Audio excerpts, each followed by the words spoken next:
21.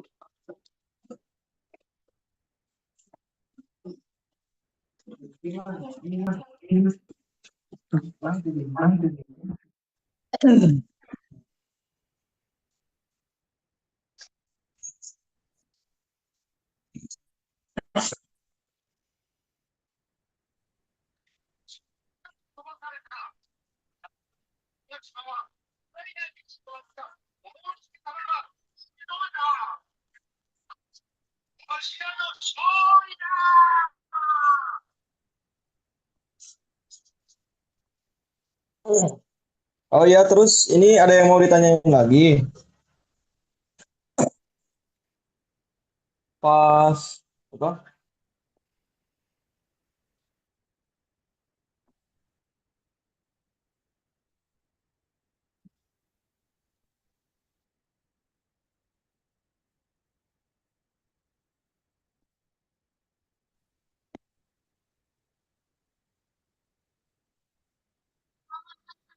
Ada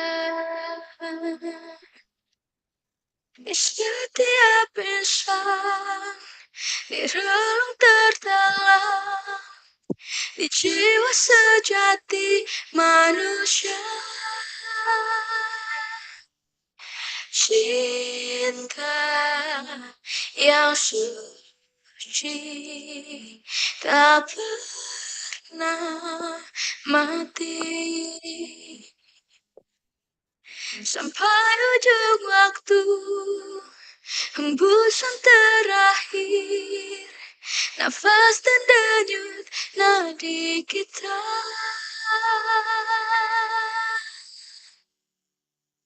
Seharusnya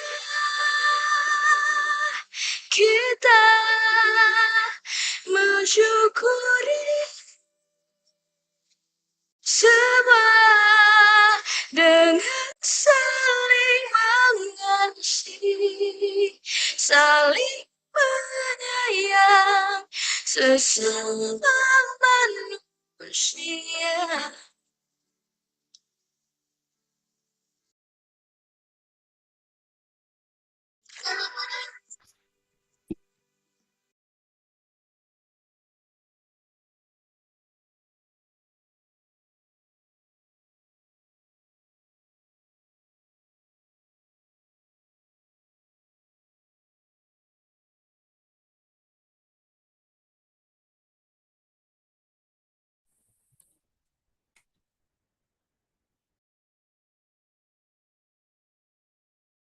Hadiri hidup yang sesat.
Baik, teman-teman, boleh dibuka kameranya terlebih dahulu.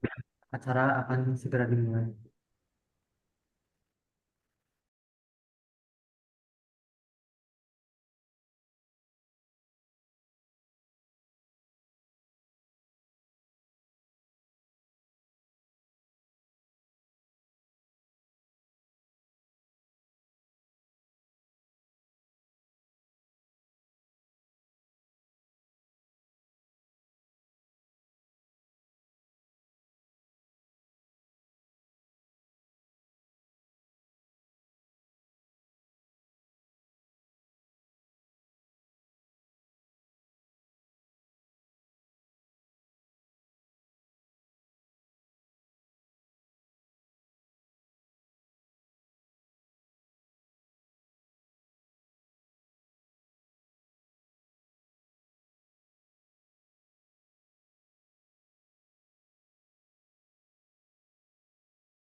Baik, Assalamualaikum warahmatullahi wabarakatuh. Selamat siang dan salam sejahtera untuk kita semua. Puji syukur kehadirat Allah Subhanahu wa Ta'ala, karena atas rahmat dan karunia-Nya kita bisa berkumpul secara daring pada siang hari ini dalam kegiatan webinar AIS kelima yang diselenggarakan oleh komunitas Mauns dan juga Himpunan Mahasiswa Informatika Fakultas Teknik Universitas Siliwangi. Sebelumnya perkenalkan, nama saya Rehan Efisra Hermansyah sebagai moderator kali ini yang akan memadu jalannya acara hingga selesai nanti. Oke, pada sesi ini merupakan sesi kelima ya teman-teman dari rangkaian acara webinar. Tentunya teman-teman harus tetap semangat ya untuk terus belajar khususnya di bidang AI, yang dimana urgensinya itu menjadi sangat penting karena kita sudah masuk ke zaman penggunaan AI. Jadi kita juga perlu beradaptasi dengan cara memahami eksistensi dari AI ini ya. Saya juga ingin mengingatkan agar teman-teman juga on cam ya dan jaga konsentrasinya karena materi ini bakalan daging banget nih. Dan juga bagi teman-teman boleh banget ya sambil ngemil-ngemil atau sambil minum, yang penting tetap fokus. Oke, pada tahun ini tema yang kita bahas adalah mengenai kajian, penelitian, dan pengembangan intelijensi informatics. Dan sesi kali ini materi yang akan dibahas yaitu optimasi clustering teks pendek melalui word embedding dan dimension reduction.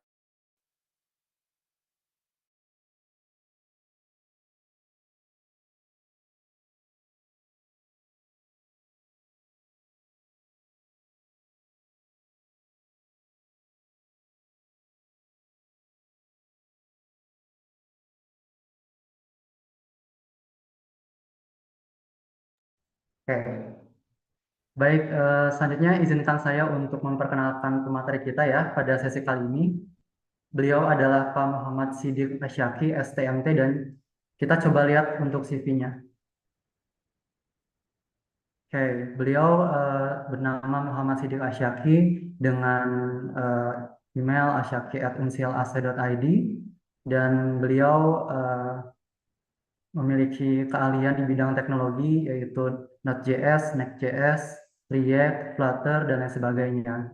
Dan untuk pengalamannya itu sekarang itu sebagai dosen dari bulan Juni tahun 2024 sampai sekarang di Universitas Siliwangi, dan beliau pernah bekerja di Dinas Pemerintahan Provinsi Jawa Barat sebagai IT konsultan, dan sebelumnya beliau juga pernah menjadi seorang mahasiswa di Universitas Siliwangi dan juga di Institut Teknologi Bandung.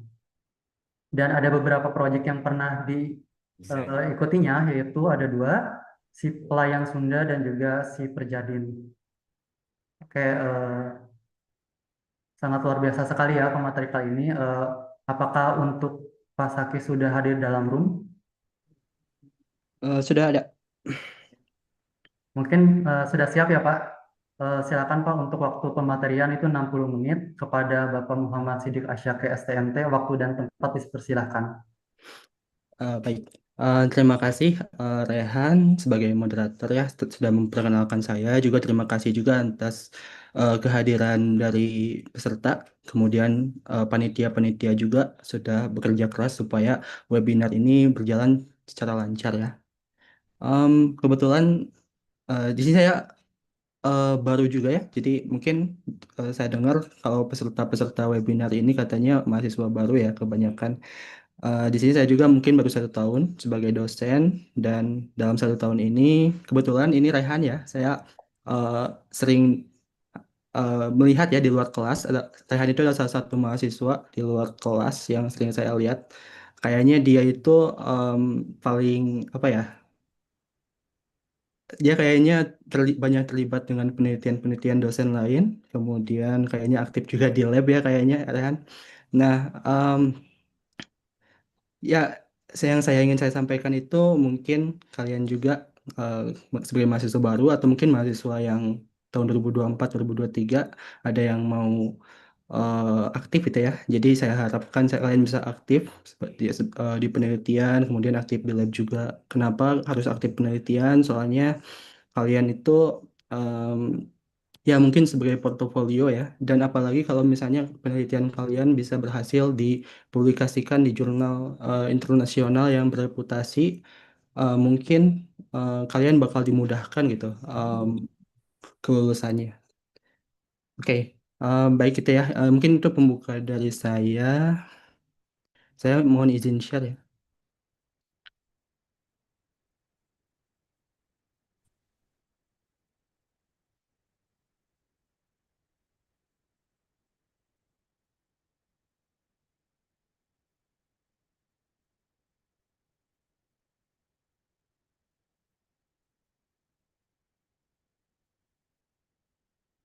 Apa sudah kelihatan?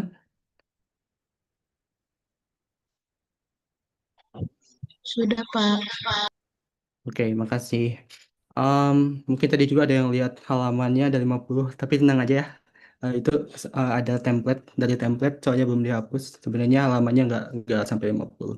Dan saya juga kalau 50 halaman kayaknya bakal capek ya untuk ngobrol terus. Tenang aja, ini kayaknya cuma 1 jam atau kurang ya. Em, Oke, jadi di sini saya akan menjelaskan mengenai optimasi clustering teks pendek melalui word embeddings dan dimension reduction. Ini dulu adalah suatu topik tesis saya S2. Jadi namun di sini saya nggak akan menjelaskan secara rinci ya. Jadi kayaknya ini kalau terlalu rinci kayaknya akan terlalu membosankan mungkin bagi kalian kayaknya soalnya dasarnya kan nggak disampaikan ya. Nah sehingga saya akan mereduksi gitu ya, mereduksi supaya saya menjelaskan dasarnya dulu. Barangkali ada yang tertarik ya ke apa teks pemrosesan teks di bidang machine learning. Nanti kalian akan mendapatkan informasi-informasi atau ilmu-ilmu dari proses pembuatan tesis saya gitu ya. Semoga saja. Nah, kemudian em, kalau misalnya kalian membaca judul saya ya, judul presentasi saat ini yaitu adalah pemrosesan teks. Mungkin kalau dari judul, mungkin kalian familiarnya itu kalau pemrosesan teks di bidang machine learning adalah sebuah aplikasi yang namanya ChatGPT ya. Mungkin kalian sekarang sangat, bukan mungkin kalian ya, tapi kayaknya orang-orang apalagi mahasiswa gitu ya, pasti sangat ketergantungan eh, menggunakan generatif AI ini. Em, ya, maksud maksud saya itu nggak salah sih. Itu adalah tools ya. Jadi kalian bisa membuat tools itu membantu tugas-tugas kalian sehingga kalian bisa eh, dibantu sehingga tugas kalian itu mudah dikerjakan dan cepat selesai juga. Em, ChatGPT atau mungkin siapa sih kalian mungkin nggak kenal ya mahasiswa-mahasiswa yang nggak pernah menggunakan tool serupa misalnya ChatGPT, DeepSeek atau misalnya Claude, Gemini atau Gemini. Soalnya em, ya tadi tadi tadi juga sudah disampaikan kalau tools-tools ini sangat membantu bagi mahasiswa. Nah, bahkan mereka saat ini, perusahaan-perusahaan yang tadi saya sebutkan itu sedang berlomba ya, berlomba membuat sebuah yang namanya Artificial General Intelligence. Mungkin ada yang pernah dengar? Jadi itu adalah sebuah artificial kecerdasan buatan yang bisa belajar sendiri ya, belajar atau menambahkan informasi-informasi baru sehingga dia bisa model tersebut bisa lebih pintar. Selain menambahkan informasi baru juga, AGI itu bertujuan supaya em, ya dia bisa berkomunikasi gitu ya, dengan manusia secara benar. Maksudnya nggak cuma autocomplete. Soalnya kan sekarang itu teknologi kayak ChatGPT kayak gitu ya, adalah suatu model yang memberikan autocomplete ya sebutnya. Jadi suatu ya pelengkap kalimat gitu ya kalau misalnya di bahasa Indonesia kan AGI. Nah, em, supaya model tersebut bisa belajar informasi-informasi baru di mana sumbernya itu adalah manusia ya. Jadi teks-teks yang dibuat manusia, kemudian informasi-informasi yang ditulis manusia. Makanya artificial intelligence itu harus bisa memproses teks, harus mengerti bahasa alami manusia. Nanti kita akan jelaskan kenapa komputer itu harus ada prosesnya itu ya, proses ya khusus komputer supaya bisa memahami bahasa manusia. Nanti kita akan jelaskan di slide presentasi ini.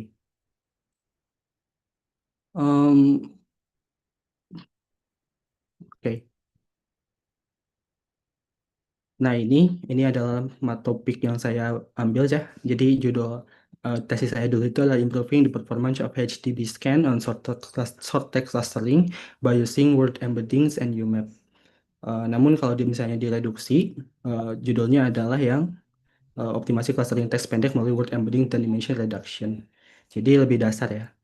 Nah, ini dirilis tahun 2021 di mana dulu belum ada yang namanya generatif AI ya, kayak misalnya kayak ChatGPT atau semacamnya. Em, kalau saya sih kalau misalnya dilihat dari lensa sekarang kayaknya sulit ya, maksudnya nggak kebayang gitu, nggak kebayang gimana saya bisa menulis paper ini gitu ya. Kalau misalnya sekarang sih, ya sekarang juga saya sebagai dosen jujur aja eh, lumayan tergantung juga ke AI. Jadi saya eh, me- menggunakan AI itu untuk membantu saya membuat sebuah kerangka. Nah dan itulah eh, tugas AI sekarang ya. Jadi AI sekarang itu belum canggih yang apa yang diberitakan oleh yang namanya Tech Bro mungkin ya. Jadi AI itu sekarang baru bisa membantu atau menjadikan tools. Mungkin kalau kalian sering dengar atau sering baca berita-berita teknologi, mungkin kemarin ya kalau nggak salah kemarin ada yang namanya ada berita katanya kata penemu Facebook itu Mark Zuckerberg ya. Kata Mark dia em, katanya takut takut kalau AI bubble itu mau pecah. Kenapa? Soalnya investor-investor di teknologi katanya di investor-investor teknologi itu takut sudah bisa apa ya? Sudah mengerti bahwa AI itu sebenarnya nggak terlalu berpengaruh ke kehidupan gitu. Jadi AI itu belum bisa gitu ya, belum bisa menggantikan manusia. Jadi tenang aja, soalnya kan kalian mungkin sering dengar juga ya berita kalau AI itu bakal mereplace manusia dan kemarin juga banyak yang kena PHK di bidang teknologi, tapi itu cuma apa ya sebutnya ya mungkin belum sadar kalau ternyata AI itu nggak seberpengaruh itu gitu ya, nggak jadi belum bisa mereplace manusia. Kemudian karena eh, ya begitulah. Jadi AI itu baru bisa dipakai buat menjadi tools untuk membantu kalian dalam mengerjakan sesuatu. Misalnya kalau karena kalian itu mahasiswa informatika ya, pasti kalian bisa sering coding juga, sering coding. Kemudian ya ya selain dipakai menulis essay coding ya. Nah, AI itu biasanya bisa digunakan sekarang untuk membantu coding kalian. Barangkali ada yang belum tahu yang namanya sebuah tools kayak Cloud Code, ada yang tahu nggak? Cloud Code, kemudian Gemini CLI, dia itu tools-tools itu adalah tools yang bisa digunakan untuk membantu kalian coding. Namun, meskipun oh maaf, tadi ada ya selain Gemini CLI dan Cloud Code itu ada yang namanya Copilot. Copilot mungkin ada yang pernah dengar ya, GitHub Copilot. Kemudian em, perlu kalian ketahui kalau kode-kode yang di-generate oleh tools-tools tersebut belum belum bisa disebut sempurna gitu ya, pasti banyak kesalahan. Nah, makanya sekarang itu investor-investor teknologi atau misalnya yang tahu di keadaan AI sekarang, dia tahu kalau AI itu belum bisa menggantikan manusia. Soalnya apa yang mereka hasilkan itu belum tentu bisa kepake gitu ya. Makanya sekarang banyak berita-berita AI bubble bakal pecah, terus ada berita juga perusahaan-perusahaan mau mulai hiring orang-orang lagi gitu ya, manusia manusia lagi. Soalnya sadar kalau AI itu belum seberpengaruh itu. Jadi masih jauh lah, masih jauh waktu kalian di replace. Tapi kayaknya nggak akan ada ya. Soalnya manusia itu pasti digunakan untuk supervising supaya hasil yang dihasilkan AI itu benar gitu ya. Makanya kalian itu sekarang harus belajar juga. Kalian bukan belajar coding, tapi belajar bagaimana eh, algoritma bekerja, terus bagaimana best practice dalam pengembangan aplikasi dan semacamnya. Oke, itu termasuk kenapa saya bahas generatif AI. Soalnya apa yang akan saya bahas ada digunakan dalam teknologi di ChatGPT kayak gitu ya. Nanti akan saya jelaskan. Em, Oke, ini pendahuluan. Nah, di sini karena saya teks pendek, saya apa? Topik em, bukan topik apa namanya? Jadi data yang saya gunakan di penelitian saya itu adalah teks pendek, sehingga yang paling pas datanya itu adalah data Twitter, data dari Twitter ya. Jadi teks-teks yang ada di Twitter. Nah, kenapa Twitter? Soalnya kan sekarang itu Twitter tuh lebih ke ya gimana gimana ya. Jadi informasi-informasi itu banyak banget di Twitter ya. Dari mulai topik dari politik, kemudian dari trending em, produk gitu ya, jadi trending produk. Nah, misalnya ini Pak Jokowi ini tweet-tweet politik, kemudian di sini juga ada tweet-tweet life advice ya, jadi nasihat hidup. Kemudian di sini ada juga nasihat finansial. Kemudian em, ya masalah-masalah yang ada di internet gitu ya. Terus ada entertainment juga. Nah, makanya dulu saya menggunakan dataset dari Twitter. Em, nah, kenapa sih perlu dianalisis? Eh, ini ya, jadi yang pertama menemukan tren dan topik populer. Terus ini penjelasannya media sosial seperti Twitter itu adalah cermin apa yang sedang dibicarakan masyarakat saat ini. Dengan analisis teks pendek, kita bisa menangkap tren lebih cepat. Misalnya topik politik yang sedang naik atau tren hiburan yang tiba-tiba viral. Kemudian yang kedua, memahami opini publik. Tweet atau caption seringkali berisi pendapat pendapat spontan dari kumpulan teks singkat ini. Kita bisa tahu bagaimana sikap publik terhadap kebijakan pemerintah, sebuah film, atau bahkan sebuah produk baru. Kemudian yang ketiga, ini mendukung keputusan bisnis. Jadi bagi perusahaan, analisis teks pendek ini berarti insight langsung dari pelanggan, apa yang mereka suka, apa yang dikeluhkan. Kemudian informasi ini bisa jadi dasar untuk strategi pemasaran, inovasi produk, sampai layanan pelanggan. Sehingga perusahaan-perusahaan itu bisa membuat sebuah decision yang berdasarkan data gitu ya. Jadi karena didukung data, maka ada kemungkinan suksesnya itu lebih tinggi gitu ya jika menggunakan strategi berdasarkan tren yang ditemukan. Dan mungkin di sini kenapa tadi di judul ada clustering ya, kenapa enggak klasifikasi? Soalnya eh, data-data teks pendek itu kan kalau di Twitter tuh banyak banget ya labelnya, label maksudnya topiknya, sehingga eh, kalau misalnya kita menggunakan sebuah model klasifikasi, itu kan latihnya di dataset dari mana gitu. Kalau misalnya kan topiknya banyak gitu ya. Kecuali kalau misalnya topiknya menjurus, maka itu sih sah-sah aja menggunakan classifier. Tapi kalau misalnya ingin menemukan tren di sebuah sumber data kayak Twitter yang sangat banyak, itu kan eh, susah ya. Maksudnya nggak khusus gitu, tapi terbuka. Nah, makanya lebih kalau misalnya mau menganalisis tren di Twitter itu lebih ke pengelompokan menggunakan clustering gitu ya. Nanti kalau misalnya kalian belum tahu apa itu klasifikasi atau clustering, nanti ada penjelasannya. Maaf ya, saya lagi flu. Jadi kalau suara saya kecil, mohon eh,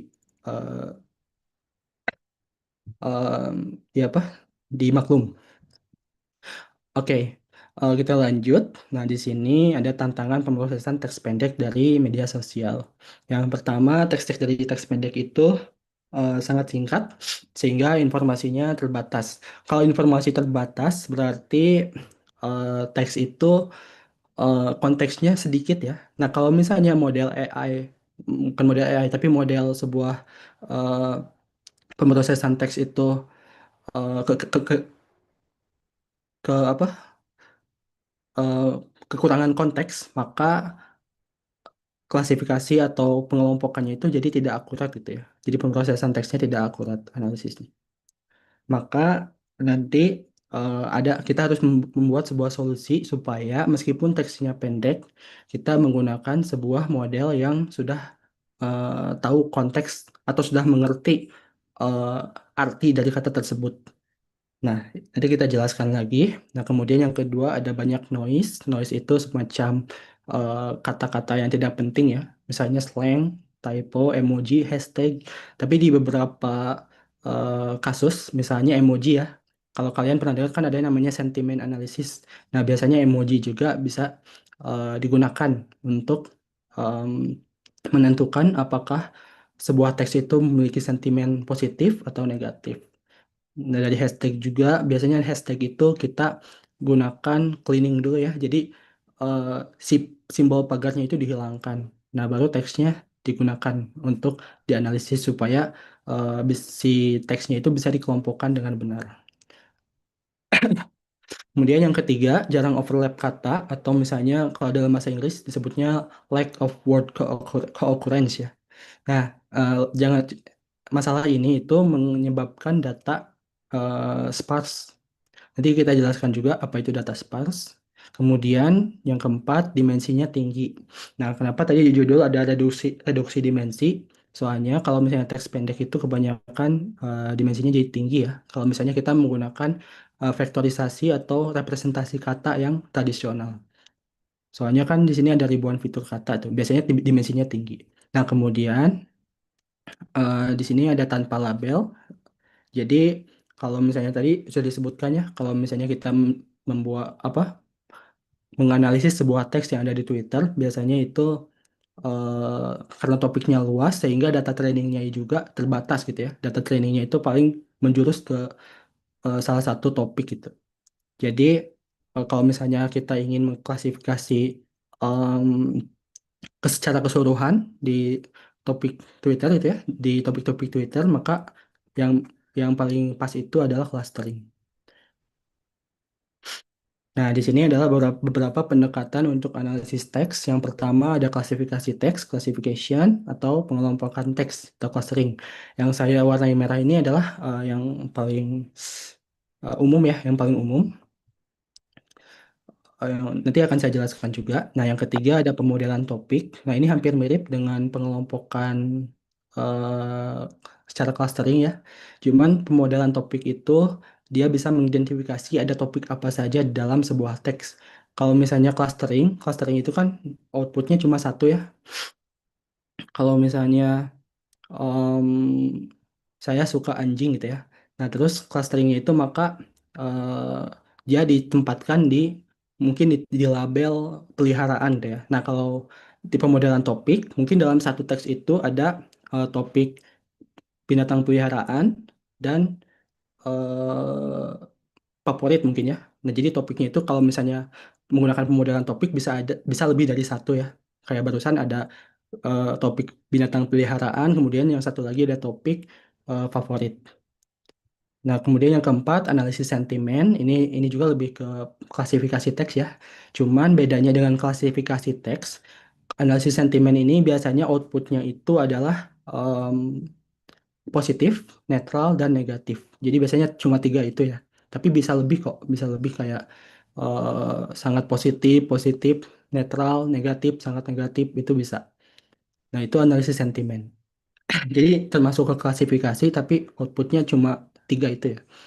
Kemudian yang kelima, pemodelan bahasa. Nah, ini language model kalau misalnya bahasa Inggris.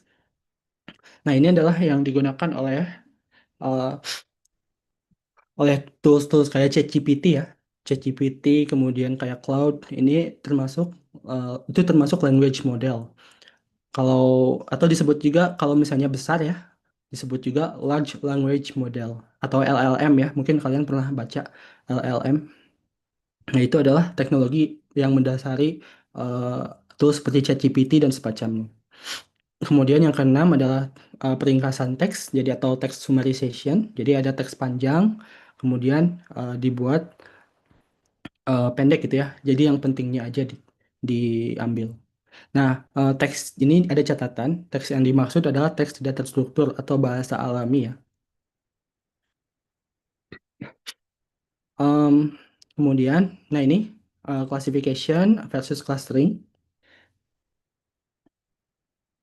Hmm, kalau classification ini tujuannya adalah mengkategorikan teks ke dalam label yang sudah ada. Kemudian cara kerjanya membutuhkan data yang sudah dilabeli untuk melatih model. Terus contohnya ini mengelompokkan artikel berita ke dalam topik yang sudah ditentukan. Nah, beda dengan teks clustering. Kalau clustering itu dia mengelompokkan eh, teks serupa menjadi satu klaster tanpa label yang telah ditentukan. Kemudian cara pelatihannya juga mencari pola alami dan kesamaan dalam data yang tidak berlabel, gitu ya. Jadi tidak perlu training ke dataset yang ada labelnya atau targetnya gitu ya. Nah, contohnya menemukan tema-tema utama dari ribuan ulasan pelanggan. Nah, ini kalau bedanya kalau dalam ini ya sumbu XY, di sini kalau classification ini jelas garisnya itu kalau misalnya di weight dan height-nya itu di bagian sebelah kiri bawah, maka itu children mungkin ya. Terus kalau misalnya eh, weight sama height-nya tinggi, itu bisa juga diklasifikasikan jadi adult. Nah, kalau menggunakan clustering, nah ini simpelnya itu kalau kalau ada teknik clustering itu nggak cuma sirkular ya, jadi ada banyak. Nah, ini contohnya sirkular biasanya menggunakan k-means. Kalau k-means itu sirkular. Nah, em, kalau dengan clustering, dia modelnya itu tidak dilatih berdasarkan dataset yang sudah dilabeli ya. Jadi dia melihat pola aja, pola di sini misalnya kalau misalnya berat badan sama tingginya itu kecil, maka itu bisa dikelompokkan menjadi label satu gitu ya, cluster satu. Nah, kalau misalnya tinggi sama berat badannya besar, maka dikelompokkan menjadi label cluster 2. Nah, jadi kalau di sini kan di supervisi atau di classification jelas ya labelnya itu children dan adult karena di pas trainingnya itu dinamakan labelnya children dan adult. Nah, kalau di clustering karena labelnya belum ada maka disebut eh, cluster satu dan cluster 2. Nah, itu bedanya ya. Jadi kalau classification butuh dataset training yang sudah dilabeli, kalau clustering enggak. Nah, ini em, konsep dasar dalam pemrosesan teks oleh komputer. Nah, yang perlu kalian ketahui itu adalah komputer tidak bisa memahami bahasa alami manusia. Kenapa? Karena yang pertama, teks bersifat kompleks dan ambigu. Misalnya makna ganda, ada yang makna ganda ya. Jadi satu kata bisa memiliki banyak arti tergantung konteksnya. Misalnya kayak bisa, bisa itu kan bisa berhubungan dengan ular ya, atau misalnya berhubungan sama kemampuan. Jadi ada bisa itu kan ada dua arti ya. Terus misal kata lain misalnya bunga.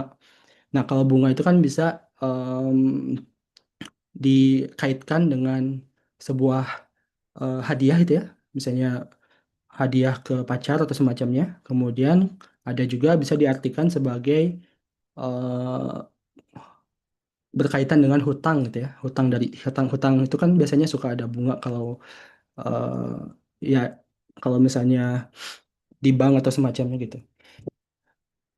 Nah, makanya kompleks dan ambigu ya. Nah, kemudian di sini makna kalimat tidak hanya ditentukan oleh kata-katanya, tetapi juga urutan dan hubungan logis di antara mereka. Jadi, untuk melihat arti dari suatu kata itu, maka harus ya, bukan harus, tapi eh, supaya komputer mengerti, maka konteksnya itu harus ada, di mana kata itu ditempatkan. Nah, kemudian ada variasi kata, satu konsep bisa diungkapkan dengan banyak cara. Nah, di sini juga komputer saat ini hanya memahami angka ya. Jadi, algoritma machine learning dan model matematika yang digunakan untuk analisis data hanya dapat beroperasi pada data numerik atau angka.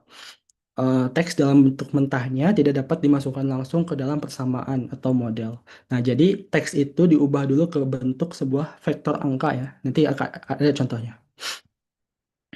Nah, ini jadi untuk memungkinkan komputer menganalisis, mengelompokkan, atau mengklasifikasi teks, kita harus mengubahnya menjadi format eh, yang bisa mereka proses atau yang bisa komputer proses ya. Proses ini disebut vektorisasi atau representasi teks, di mana setiap kata atau dokumen diubah menjadi serangkaian kata atau vektor.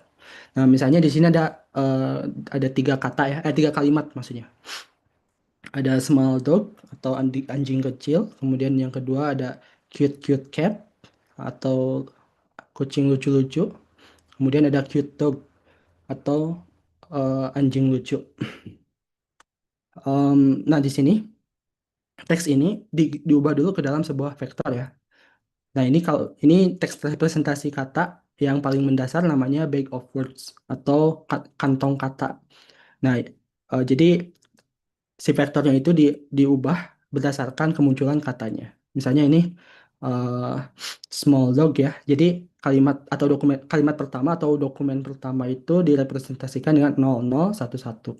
Nah, kemudian yang kedua, dokumen kedua itu direpresentasikan dengan 1200. Kenapa dua? Soalnya cute-nya ada dua kali kan. Nah, kemudian yang cute dog em, direpresentasikan dengan 0110. Cute-nya satu kali, kemudian dog-nya satu kali. Jadi ini representasi katanya ya.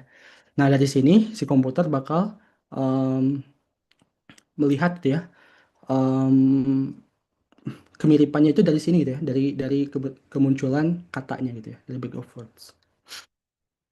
Nah, ini ada ilustrasi lagi. Jadi bag of words itu merepresentasikan teks sebagai kantong kata, mengabaikan urutan, dan fokus pada frekuensi kemunculan kata dalam sebuah teks. Jadi ini adalah teknik vektorisasi paling dasar ya, bag of words itu. Em, Nah, ini contohnya di gambar misalnya ada kalimat ini, paragraf ya, paragraf ini, kemudian semua kata ini dimasukkan, kemudian dihitung frekuensi katanya, sehingga nanti dapat representasi teksnya itu misalnya 6, 5, 4, 3, 3, 2, 1, 1 sampai bawah gitu ya, sampai semua. Nah, itu representasi teks berdasarkan bag of words, menggunakan bag of words. Nah, ini keterbatasan representasi teks konvensional. Jadi selain bag of words ada yang lebih canggih, tapi belum apa ya sebutnya belum cocok lah, belum bisa memenuhi kebutuhan kita gitu ya. Ada yang namanya TF-IDF atau Term Frequency Inverse Document Frequency. Nah, ini cara kerjanya mirip dengan bag of words, tetapi memberikan bobot lebih tinggi pada kata-kata yang penting dan jarang muncul. Nah, kalau bag of words kan bisa kalian lihat, ini itu apa sih? Kenapa ada 6 gitu ya? Nanti kalau menggunakan bag of words, nanti akan diasumsikan bahwa itu adalah topik utama dari teks ya. Padahal bukan kan, itu em, cuma eh, kata apa sebutnya? Saya lupa. Nah, jadi di sini ada TF-IDF yang memberikan bobot lebih tinggi pada kata-kata yang penting dan jarang muncul. Misalnya contohnya ini, dokumen satu ada saya suka makan pizza. Kemudian dokumen 2 dia suka makan burger. Kemudian dokumen 3 pizza enak dan lezat. Terus bagaimana sih TF-IDF memprioritaskan kata? Nah, di sini kata makan itu muncul di dokumen satu dan dokumen 2, jadi dianggap umum, sehingga bobot TF-IDF rendah gitu ya. Kemudian kata lezat, karena kata lezat ini hanya muncul di dokumen ketiga, jadi dianggap unik, sehingga bobot TF-IDF-nya tinggi. Nah, kemudian kata pizza muncul di dokumen 1 dan D3 sehingga bobotnya lebih rendah dibandingkan kata unik seperti burger, hanya di dokumen 2. Nah, jadi si komputer itu bisa mengerti kalau lezat itu em, ada kemungkinan besar adalah eh, apa yang ingin disampaikan dari dokumen tersebut gitu ya. Nah, ini contoh sederhana saja sih. Kalau misalnya teksnya panjang nanti eh, kalian bakal mengerti kenapa bobot eh, lebih tinggi di kata-kata yang penting dan jarang muncul gitu ya. Nah, kemudian di sini baik back of words maupun TF-IDF sebenarnya keduanya ini tidak bisa memahami hubungan semantik antar kata. Nah, contohnya di sini ada kucing dan anjing. Di sini ada dua kata yang berbeda ya. Meskipun kita tahu keduanya adalah kategori hewan peliharaan misalnya. Tapi dalam representasi konvensional seperti Bag of Words dan TF-IDF, mereka tidak memiliki kedekatan makna. Sehingga teks yang isinya mirip, tapi menggunakan kata berbeda bisa dianggap sangat tidak mirip oleh algoritma gitu ya. Jadi misalnya saya suka kucing dan saya suka anjing itu nanti bakal ditempatkan misalnya di dalam sebuah dimensi vektornya itu bakal eh, berjauhan gitu ya. Bukan bakal sih, tapi ada kemungkinan berjauhan. Soalnya dia tidak si model itu tidak mengerti maknanya ya, kedekatan maknanya. Nah, solusinya adalah word embeddings. Nah, ini adalah teknik representasi kata yang mengubah setiap kata menjadi vektor padat berdimensi rendah. Yang membedakannya, vektor ini menangkap makna dan konteks kata. Konsepnya, kata-kata yang memiliki makna serupa seperti kucing dan anjing akan memiliki vektor yang sangat dekat satu sama lain di dalam ruang multidimensi. Jadi ini memungkinkan algoritma untuk memahami bahwa kedua kata ini memiliki hubungan ya. Mengapa ini penting? Soalnya representasi yang lebih cerdas ini akan menghasilkan klaster yang jauh lebih akurat dan bermakna. Teks tentang hewan peliharaan akan berada dalam satu klaster. Tidak peduli apakah itu menyebut kucing atau anjing.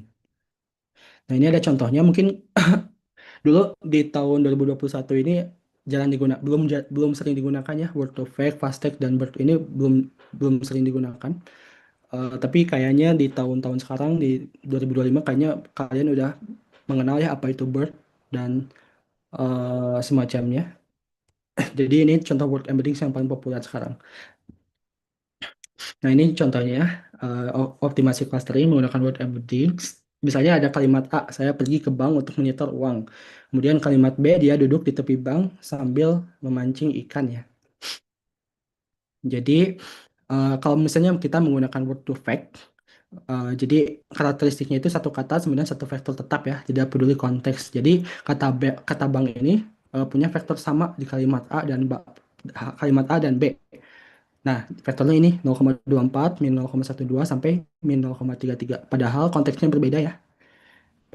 Bisa aja nanti si komputer itu kebingungan tuh ya.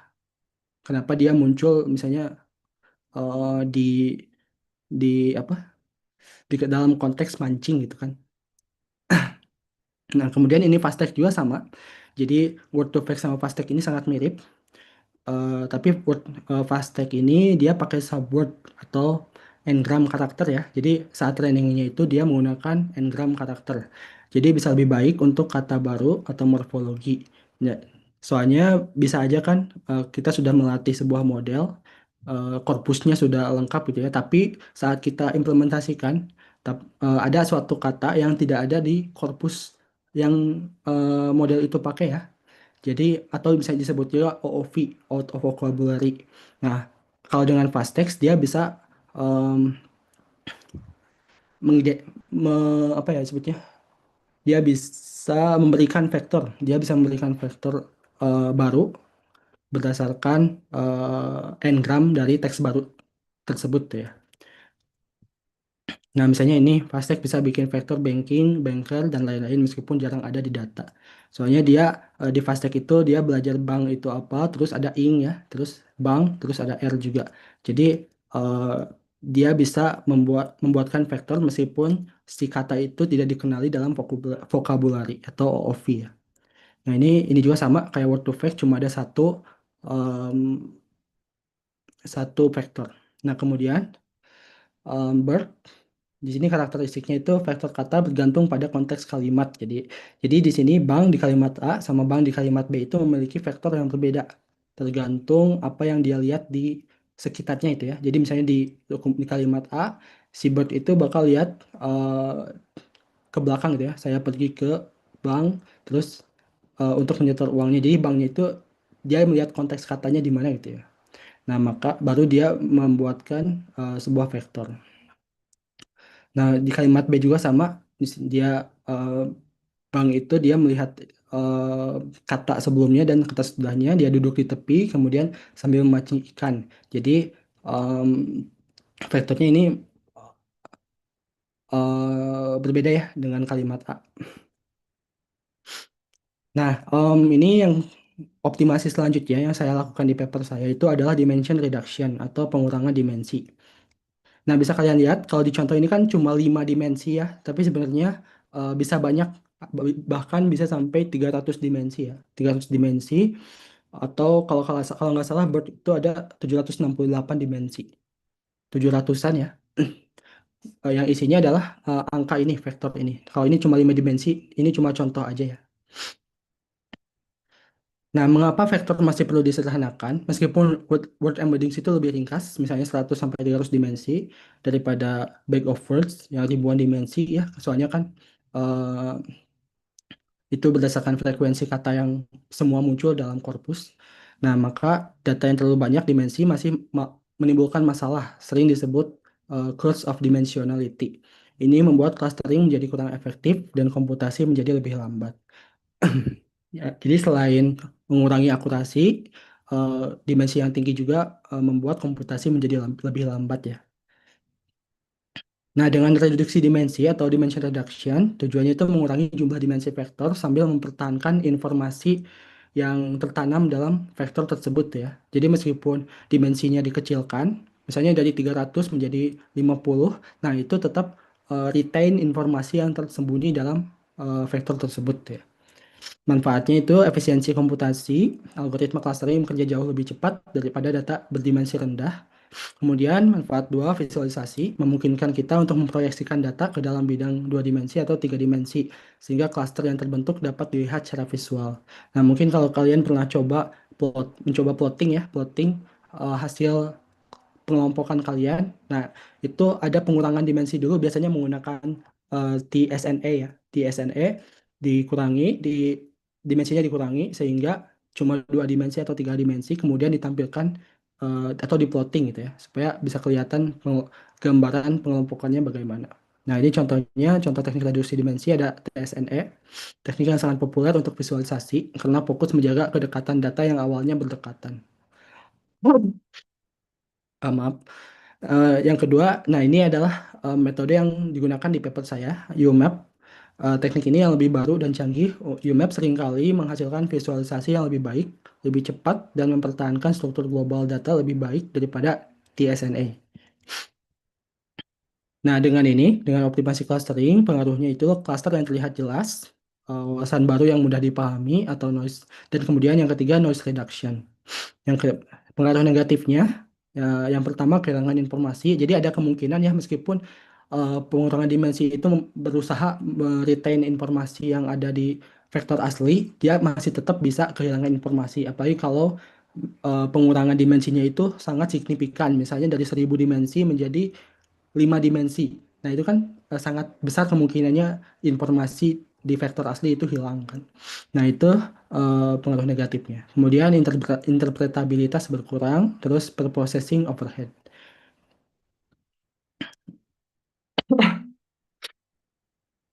Nah, untuk clustering metodenya saya menggunakan HDB scan.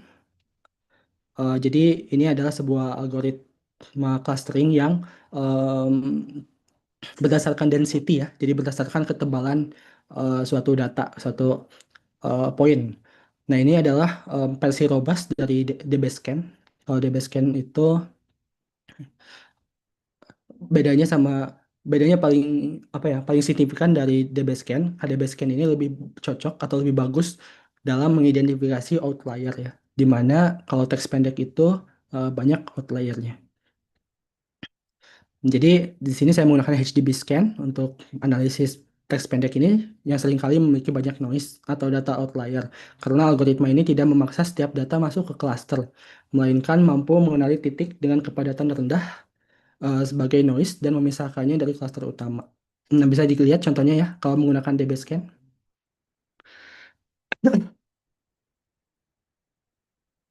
Nah, kalau menggunakan DB scan, eh, nah ini yang aslinya ya. Ini ada kesebaran data. Nah, kalau menggunakan DB scan, dia eh, apa ya? Jadi ada ada data yang misalnya padahal itu masih bisa masuk ke kelompok ya, tapi sama DB scan itu eh, dianggap outlier ya, padahal masih bisa dikelompokkan. Nah, ini DB scan. Kemudian, nah ini ada HDB scan. Jadi clustering sebaran data yang ini lebih akurat dikelompokkan menggunakan HDB scan. Nah, ini berdasarkan density ya, ketebalan poin itu ya. Nah, misalnya kalau K-means kan berdasarkan data yang di tengah ya, data yang tengah, kemudian membuat sebuah area sirkular tuh. Nah, kalau density base dia berdasarkan ketebalan, kemudian dicari yang paling mendekati sama poin yang paling di tengah, paling tebal itu ya. Nah, itu ada satu kelompok. Nah, kalau di sini kan di HDB scan, outliernya itu bisa dilihat yang benar-benar eh, jauh gitu ya. Nah, itu adalah penjelasan dasar dari dimension reduction, kemudian dari word embedding sama clustering yang saya gunakan di penelitian. Nah, ini adalah metodologi yang saya gunakan dalam paper. Jadi saya memiliki dokumen, kemudian dokumen tersebut direpresentasikan menggunakan word embedding, kemudian di sini ada dimension reduction by UMap sambil melakukan hyperparameter tuning ya. Kemudian nanti di cluster sama HDB scan. Nah, di HDB scan ini ada yang namanya hyperparameter juga. Um, Hyperparameternya itu misalnya batas ini ya. Nah, batas apa jarak ya, batas jarak antara eh, kelompok sama outlier gitu ya. Nah, nanti kalian kalau misalnya kalian menyesuaikan itu ini bisa aja ya, outlier ini bisa masuk ke sini kalau misalnya nilai yang kalian masukkan di hyperparameter itu lebih tinggi gitu ya. Nah, itu adalah hyperparameter di HDB scan. Terus ada juga minimal cluster. Nah, kalau di DB scan itu kan, kalau di DB scan itu harus kalian tetapkan klasternya pingin berapa. Nah, kalau di HDB scan, dia itu bisa mengidentifikasi klaster secara otomatis gitu ya. Nah, makanya HDB scan ini lebih efektif untuk diimplementasikan untuk menganalisis teks yang ada di Twitter atau teks pendek gitu ya. Kemudian ada evaluasinya itu diukur berdasarkan purity dan NMI. Kemudian extra cluster information to be used to training fitur for classifier. Kemudian dievaluasi classifiernya juga. Nah, jadi setelah kalian mendapatkan model yang bagus tuh ya, model yang bagus, kemudian kalian memberikan label ke dalam sebuah eh, korpusnya gitu ya, ke dalam datasetnya. Jadi kalau kalian ingin ya bisa ya. Jadi kalau misalnya kalian punya sebuah dataset yang nggak ada cluster, kalian bisa nggak ada label, maka kalian bisa menggunakan algoritma clustering untuk memberikan mereka label secara otomatis ya. Jadi kalian em, nggak usah melabelinya sendiri. Nah, itu bisa. Nah, dulu saya sebagai testing lanjutan, saya menambahkan ya. Jadi eh, hasil dari model clustering yang saya dapat dijadikan sebagai bahan training untuk classifier, untuk tugas klasifikasi ya. Nah, nanti dapat base modelnya. Nah, untuk dari dulu itu dataset yang saya gunakan adalah track 2011. Jadi ini dataset yang digunakan eh, dari microblog track 2011 yang berisi kumpulan tweet, ada 89 label dan 5098 vocabulary. Nah, kenapa saya memilih dataset ini? Soalnya dulu itu kan kalau penelitian itu harus ada baseline ya. Jadi saat evaluasi itu harus ada baseline yang bisa dibandingkan tuh ya dengan apa yang kita buat.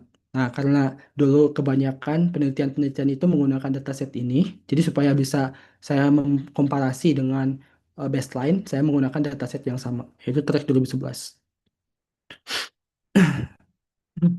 Nah, ini juga label. Label ini nggak akan dimasukkan ke dalam pas training algoritma cluster ya, tapi digunakan untuk evaluasi aja.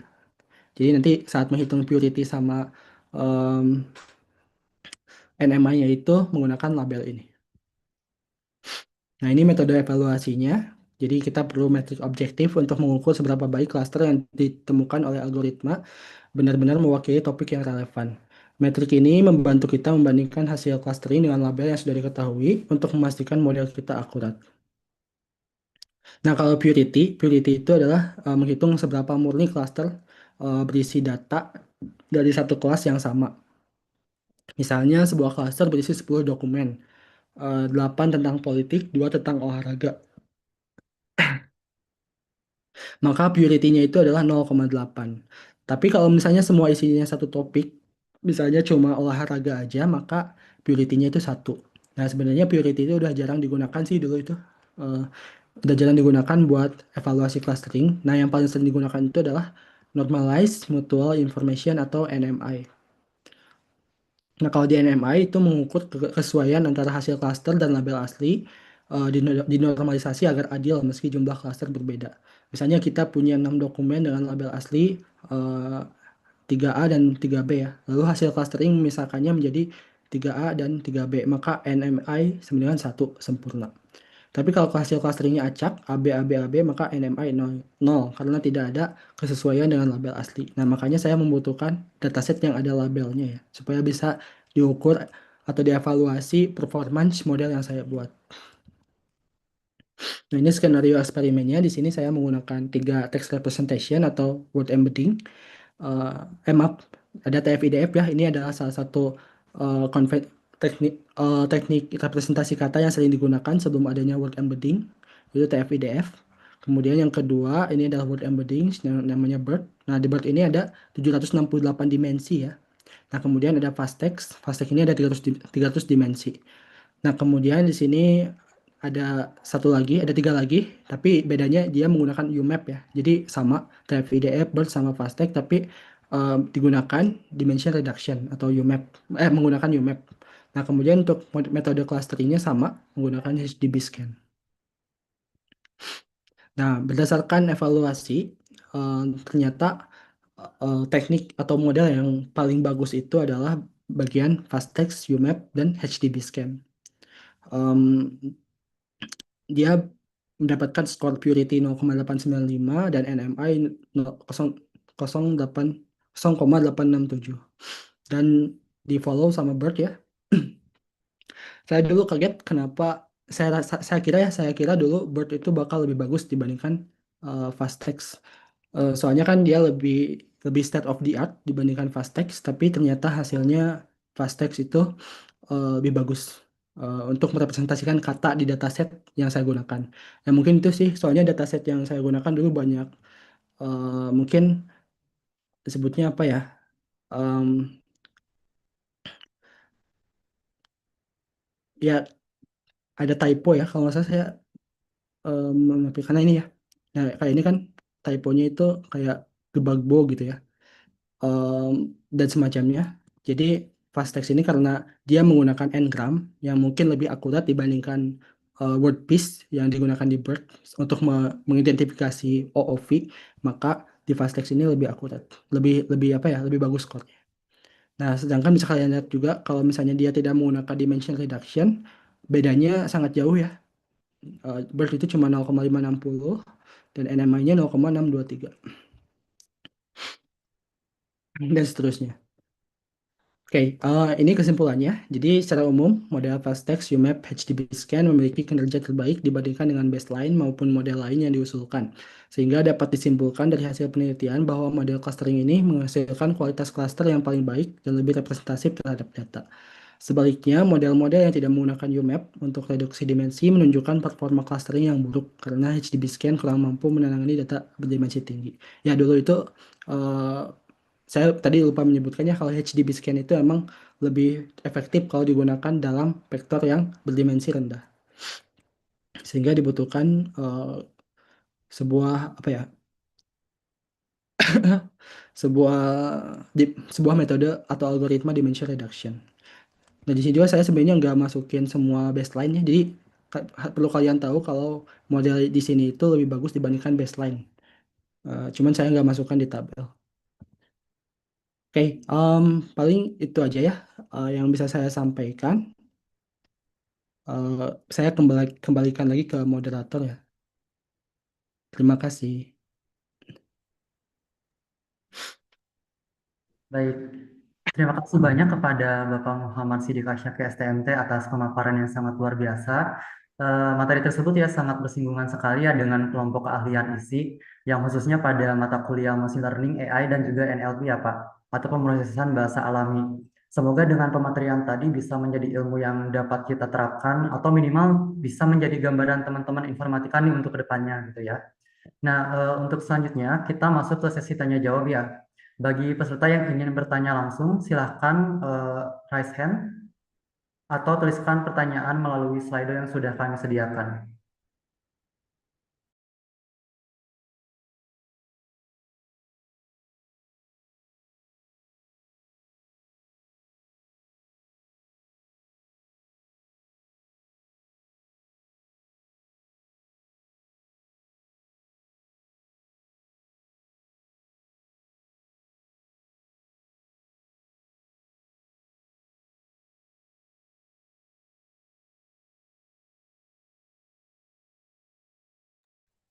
Baik, apakah ada yang ingin bertanya raise hand terlebih dahulu?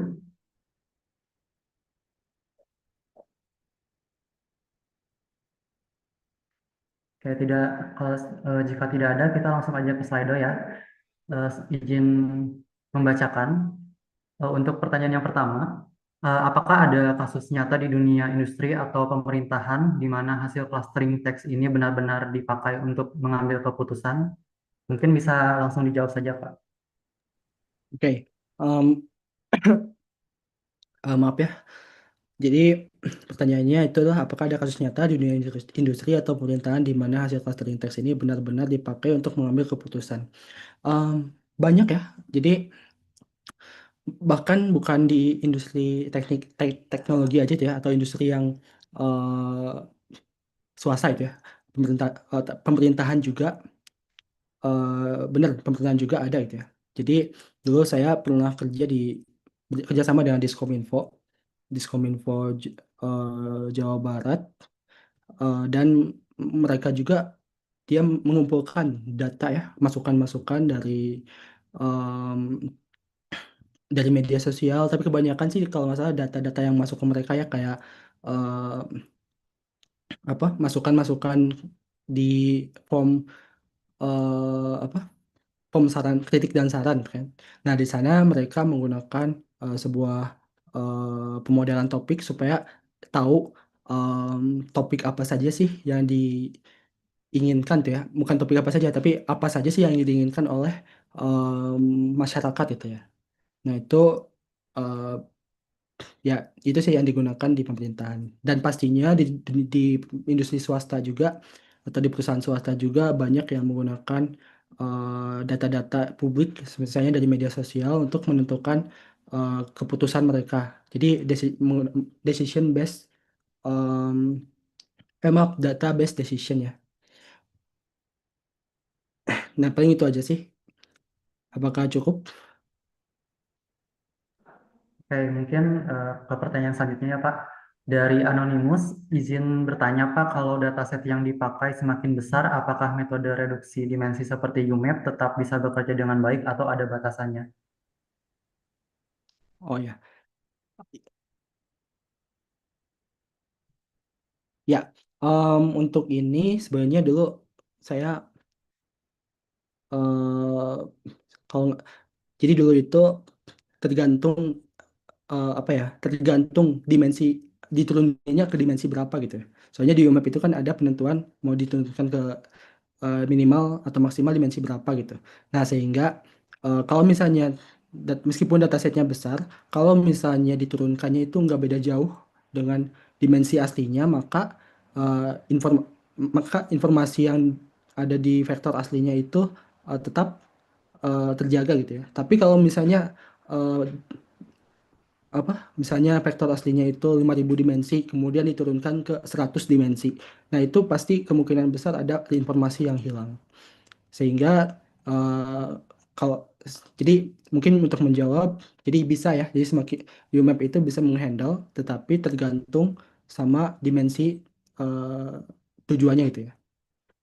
Nah, paling itu saja. Baik. Untuk pertanyaan selanjutnya dari Anonymous, tips explore untuk tujuan training berbagai algoritma pemrosesan bahasa tapi laptop kentang. Mungkin bisa langsung saja dijawab, Pak. Oke, teks basis algoritma pemrosesan bahasa tapi tim- oh oke. Sebenarnya di Google Colab juga bisa ya. Kalian mungkin em, kebanyakan merekomendasikan apa namanya Jupyter Notebook ya, tapi sebenarnya di Google Colab juga udah lebih enak gitu. Kalian nggak harus install apapun, tinggal plug and play gitu kan. Nah, itu bisa banget digunakan buat training kalian. Kalau misalnya kalian ingin membuat sebuah model untuk pemrosesan teks gitu ya. Itu bisa banget soalnya, dan itu juga library-library yang digunakan juga sudah tersedia di Google Colab. Misalnya kayak library Gensim. Gensim itu ada sebuah library yang menyediakan algoritma word to fact. Nah, sehingga kalian bisa menggunakan model word to fact tersebut untuk memproses data atau merepresentasikan dataset kalian. Bahkan kayak algoritma-algoritma clustering atau klasifikasi juga yang deep learning ya. Kalau yang deep learning juga itu eh, udah tersedia di Google Colab. Jadi nggak, kalian di laptop kalian tuh meskipun jelek, kalian asal bisa buka browser pasti aman deh kalau di Google Colab. Oke. Oke.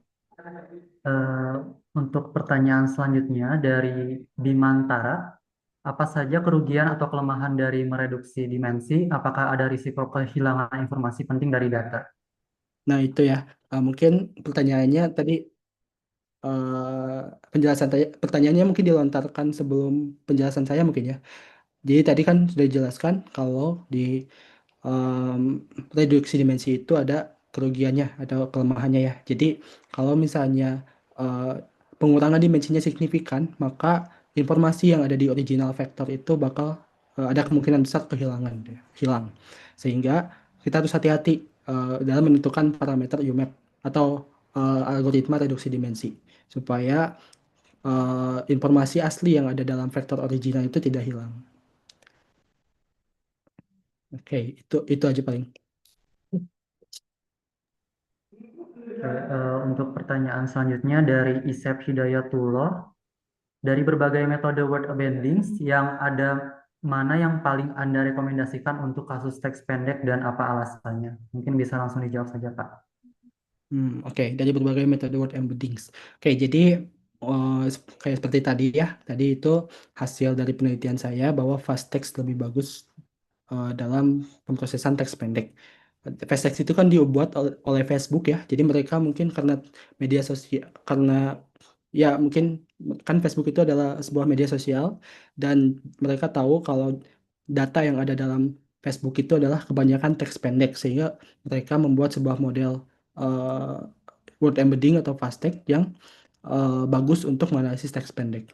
Tapi sebenarnya sih kalau misalnya kalian mau apa ya, saya juga soalnya kan belum explore lagi terkait ini, terkait word embedding, soalnya saya sekarang kan di JKF ya, di Jaringan dan Forensika Digital, sehingga saya udah jarang lagi em, bergulat sama NLP. Nah, jadi saya rasa sih kalau BERT itu sekarang udah cukup ya. Apalagi mungkin BERT-nya itu menggunakan korpus baru atau dilakukan fine tuning dulu sehingga bagus dalam clustering teks pendek gitu. Dan bahkan bisa juga menggunakan algoritma deep learning lainnya ya. Mungkin tadi juga saya lupa kalau BERT itu sebenarnya digunakan sekarang di ChatGPT ya. Bukan BERT-nya sih tapi teknologinya. Kan BERT itu menggunakan transformer, dan transformer ini adalah dasar dari yang digunakan di ChatGPT itu untuk mengerti atau memahami apa yang eh, manusia input ya. Oke. Untuk pertanyaan terakhir mungkin ya Pak dari Anonymous. Ya, Kalau untuk self mechanism attention gimana ya Pak? Apakah bisa digunakan juga untuk clustering text? oke. Nah, ini self mechanism attention itu adalah yang digunakan di BERT ya. Eh, Bahkan kalau di judul papernya itu kan BERT itu ada papernya ya, dan judulnya itu adalah self attention is all you need. Nah, itu adalah judul paper BERT. Jadi self mechanism attention itu adalah original itu adalah paper BERT ya. Em, jadi betul ya, apakah bisa digunakan juga untuk clustering text? Maka jawabannya bisa. Dan self mechanism attention ini adalah yang digunakan seperti yang tadi saya sebutkan ya, eh, adalah yang mendasari kayak LLM sekarang gitu ya, kayak GPT, DeepSeek dan semacamnya. Dan ya untuk clustering text pasti bisa. Oke, itu aja ya terakhir. Ya. Baik, terima kasih atas pertanyaan-pertanyaannya yang luar biasa dan juga kepada pemateri yang sudah menjawab dengan sangat jelas. Untuk acara selanjutnya adalah masuk ke dalam sesi quiz. Silakan teman-teman bisa akses quiz melalui link dan kode yang sudah kami bagikan di dalam kolom chat. Ya, ya makasih. Terima kasih, Pak.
Bagi yang belum, silahkan akses linknya.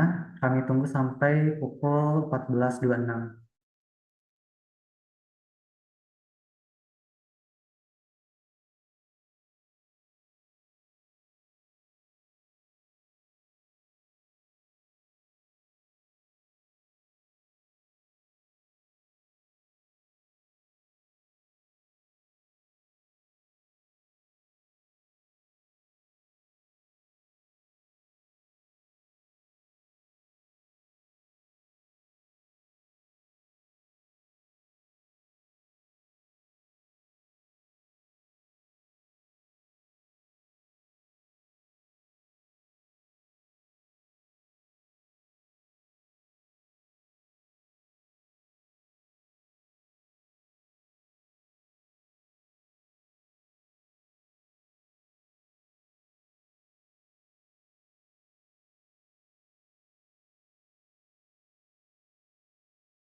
Untuk kuisnya kita tunggu sampai pukul 14.30 ya teman-teman.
Oke, ini untuk yang juara ya, selamat kepada 3 pemenang.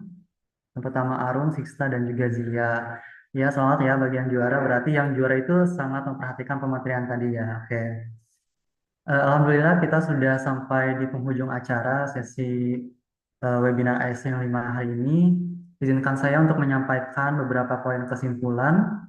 Dari pemaparan yang telah disampaikan, kita dapat memahami bahwasanya analisis teks pendek itu khususnya dari media sosial memiliki peran penting dalam menemukan tren, memahami opini publik hingga mendukung pengambilan keputusan bisnis. Tantangan seperti keterbatasan informasi, banyaknya noise, dan dimensi data yang tinggi dapat diatasi melalui representasi teks menggunakan word embedding serta reduksi dimensi. Hasil penelitian yang tadi itu menunjukkan bahwa kombinasi dari FastText, UMAP, dan juga HDB Scan memberikan performa terbaik dalam menghasilkan klaster yang lebih akurat, jelas, dan juga representatif.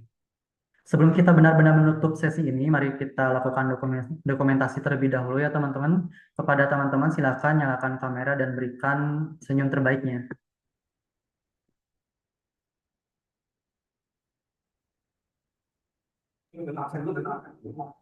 Yuk untuk dokumentasi.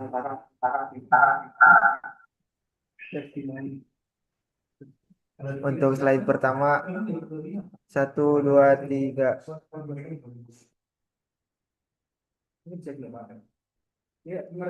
Slide kedua 1, 2, 3.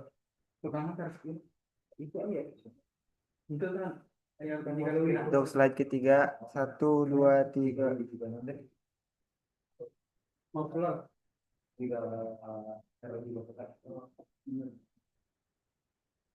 Untuk slide terakhir 1, 2, 3.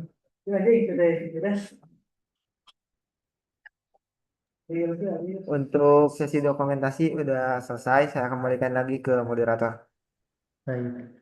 Terima kasih kepada tim dokumentasi yang sudah mengabdikan momen ini ya. Jangan lupa juga untuk teman-teman mengisi presensi yang sudah dibagikan. Oke. Akhir kata, saya selaku moderator mengucapkan terima kasih banyak atas perhatian dan partisipasi aktif teman-teman semua. Mohon maaf apabila terdapat salah kata. Wassalamualaikum warahmatullahi wabarakatuh. Baik, terima kasih ya. Saya izin